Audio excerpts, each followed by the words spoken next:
اللہ تبارک و تعالی جل مجد الکریم کی حمد و ثنا حضور پر نور شافی یوم النشور صلی اللہ علیہ وآلہ وبارک وسلم کی ذات والا صفات پہ ہدیہ درود و سلام کے بعد، عزیزان گرامی قدر،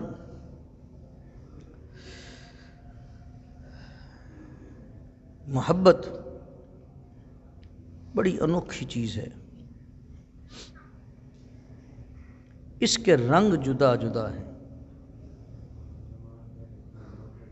اس کے رنگ جدا جدا ہیں۔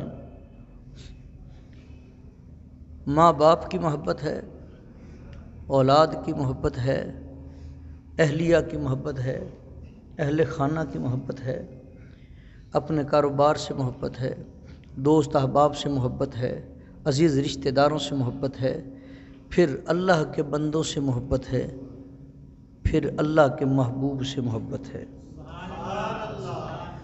ہر جگہ اس کا رنگ جدا گانا ہے، ہر جگہ اس کا رنگ جدا گانا ہے۔ اولاد کی محبت کے برابر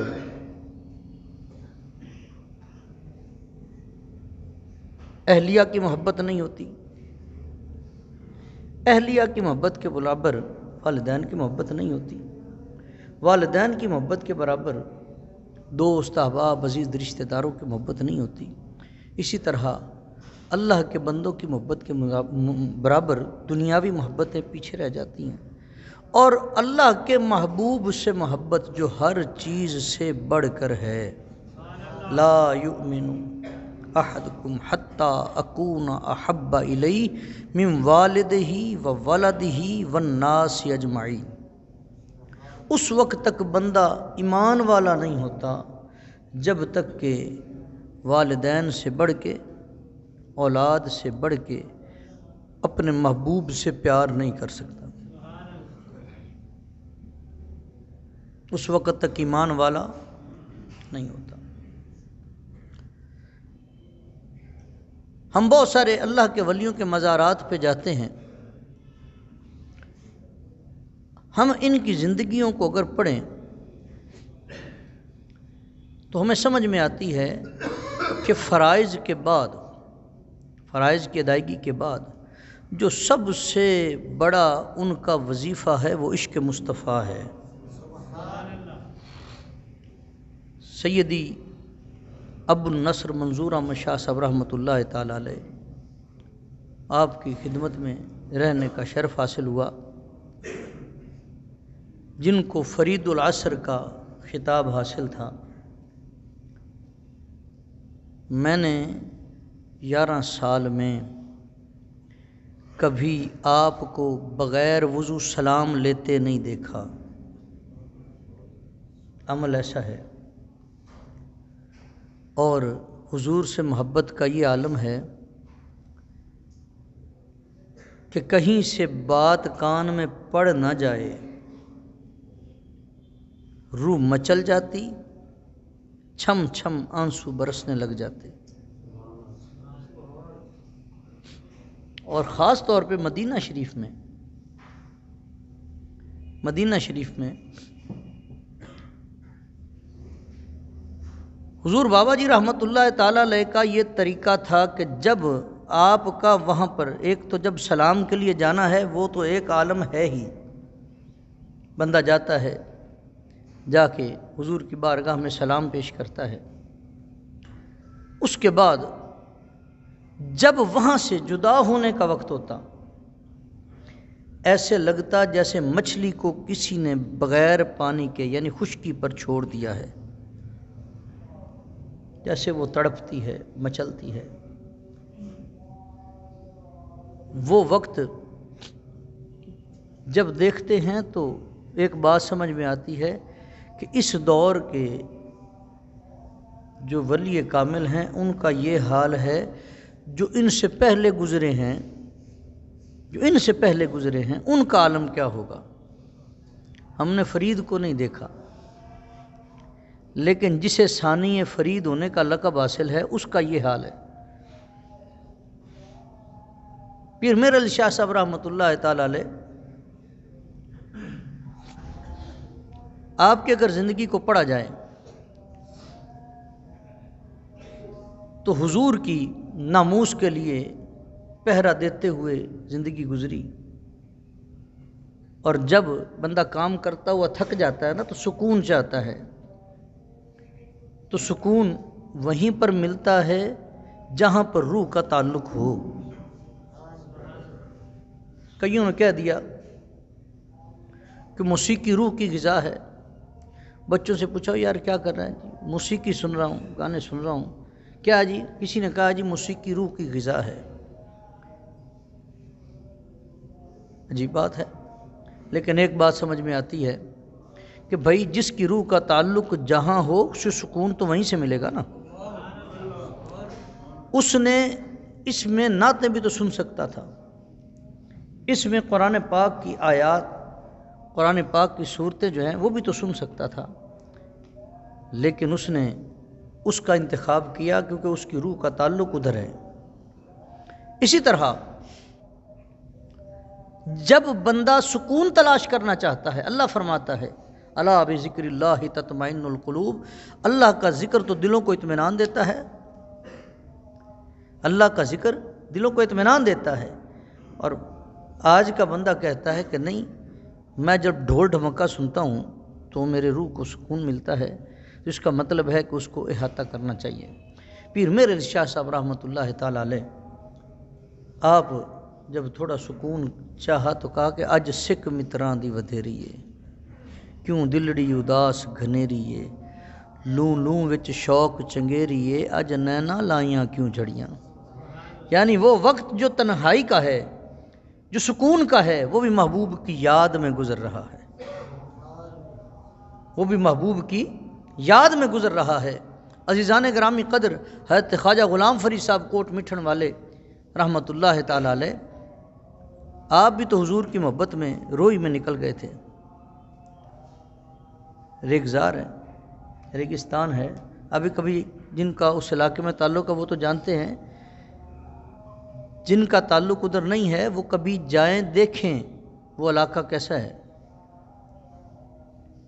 وہاں پہ دن کے وقت عالم کیا ہوتا ہے، رات کے وقت عالم کیا ہوتا ہے۔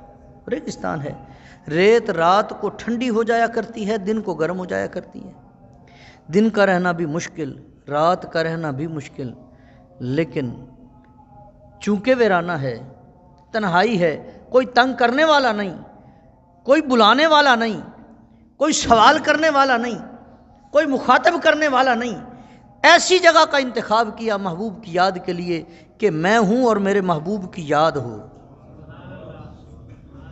میں ہوں اور میرے محبوب کی یاد ہو۔ حال و بے حال ہو گئے، دل کی چنگاری، دل کی دنیا میں عشق کی لو بھڑکتی ہے۔ حضور کی محبت کا دیا جب شعلہ پکڑتا ہے تو وہی غلام فرید جو صاحبزادہ بھی ہے، پیرزادہ بھی ہے، وہی حضور کی بارگاہ میں ہاتھ جوڑ لیتا ہے۔ ہر کوئی چاہتا ہے محبوب میرے گھر آئیں، میں محبوب کو دیکھوں۔ عرض کرتے ہیں سونا ایک وار لنگ آ تو ساڈی جاتے، ایک وار لنگ آ تو ساڈی داتے، داریاں کریساں میں سکاں لہا کے، پھل پان مصری الائچیاں منگے ساں، اتروں گلابوں میں مل مل دھوئے ساں، میں سرما پوے ساں، میں کنگھا کرے ساں، میں کولو بہے ساں بنڑا بنا کے، ایک وار لنگ آ تو ساڈی جاتے۔ عرض کرتے ہیں اللہ کے محبوب کی بارگاہ میں حضور نہیں آئے۔ جب آس ہو نا کہ محبوب آئیں گے، اور یہ بھی پتہ ہو کہ محبوب کا آنا اختیاری ہے، مجبوری نہیں ہے، اور یہ بھی پتہ ہو کہ محبوب آ جاتے ہیں۔ امام بصیری کے گھر نہیں آئے، امام بصیری کے گھر نہیں آئے، بستر مرگ پر امام بصیری قصیدہ لکھتے ہیں، مولایا صلی وسلم دائما ابدا علی حبیبی کا خیر الخلق کلہم۔ محبوب جلوہ گری فرماتے ہیں، امام بصیری کیا دیکھتے ہیں؟ خواب کا عالم ہے، تو حضور کا قصیدہ لکھا ہے، تو فالج ہوا تھا، حضور تشریف لے آئے، وہ جسم جو فالج زدہ تھا، میرے مصطفیٰ نے دست شفا پھیرا۔ امام بصیری اٹھ گئے، ہاتھ باندھے کھڑے ہیں، فرمایا بصیری جو میرا قصیدہ لکھا ہے وہ تو سنا دے۔ امام بصیری وہ قصیدہ سناتے ہیں، حضور پسند فرماتے ہیں اور انعام میں اپنی وہ چادر مبارک جس کو کبھی اللہ نے یا ایھا المدثر کہہ کے پکارا، کبھی یا ایھا المزمل کہہ کے پکارا، وہ امام بصیری کو عطا کی جاتی ہے۔ آپ وہ تہیں لگاتے ہیں، تہیں لگا کے تکیے کے نیچے رکھتے ہیں، اتنے میں آنکھ کھلتی ہے تو کٹھیا جو ہے وہ خوشبوؤں سے مہک رہی ہے۔ امام بصیری فوراً ذہن میں خیال آتا ہے، حضور نے فرمایا جس نے مجھے خواب میں دیکھا وہ ایسے ہی ہے جیسے اس نے مجھے حقیقت میں دیکھا، تو حضور نے تو خواب میں مجھے اپنی چادر مبارک عطا کی تھی، میں دیکھوں تو صحیح وہ ہے کہ نہیں۔ تکیہ اٹھایا تو اتنی تہوں کے ساتھ نیچے وہ چادر مبارک موجود تھی، اسی لیے اسے قصیدہ بردہ شریف کہتے ہیں۔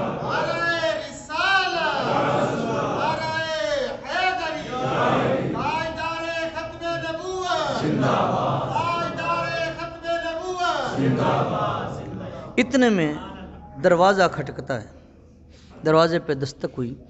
امام بصیری جو پہلے بستر مرگ پہ تھے، فالج کے عالم میں تھے، اور ایسا لگتا تھا کہ ابھی وقت آیا، ابھی آیا، لیکن امام بصیری خود جا کے دروازہ کھولتے ہیں، اور جو علاقے کا معنی ہوا اللہ والا ہے، علاقے کا معنی ہوا، دنیا جسے دیکھ کے کہتی ہے یہ اللہ کا ولی ہے، وہ ہاتھ باندھے کھڑا ہے۔